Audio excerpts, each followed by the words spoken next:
The House of Representatives has called on the Central Bank of Nigeria to immediately suspend the recent increase in ATM transaction charges and the removal of free ATM withdrawals for customers using other banks' ATMs. The decision came after a motion of urgent public importance was raised by Honorable Marcus Onobo, who expressed concerns about the financial burden this policy places on Nigerians. In his address to the House, Honorable Onobo highlighted the central bank's new directive, which revises ATM withdrawal fees under its 2019 guidelines. Under the new policy, customers using their own bank's ATMs will still enjoy free withdrawals. However, those withdrawing from ATMs of other banks will now face a charge of 100 naira per 20,000 naira withdrawal. Additionally, withdrawals made at ATMs located outside bank premises such as shopping malls and marketplaces will incur an extra subcharge of 500 naira.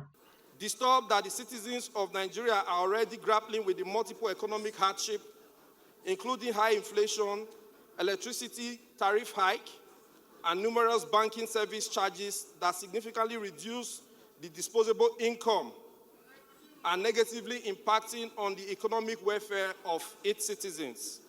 Worried that the imposition of additional ATM withdrawal charges will further limit the financial inclusion of Nigerians by discouraging low-income earners from accessing bank services, thereby contradicting the CBN financial inclusion agenda.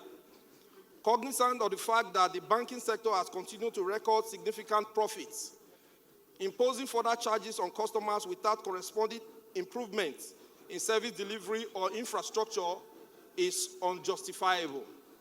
Note that the role of government includes protecting its citizens from exploitative financial practice that may lead to further economic distress. Lawmakers argue that while the banking sector continues to record significant profits, additional charges on consumers without noticeable improvements in service delivery are unjustifiable. The House insists that the government has a responsibility to protect citizens from financial exploitation. Following the debate, the motion was referred to the House Committee on Finance, which has been tasked with ensuring compliance and reporting back within 4 weeks. Also at plenary, the House of Representatives has called on the Federal Capital Territory Administration to formulate new policies to guide resettlement practices within the territory, citing concerns that urbanization is threatening indigenous communities. This followed the adoption of a motion sponsored by a member representing Kefi, Karo, Kokuna Federal Constituency in Nasarawa State, Honorable Jonathan Gaza.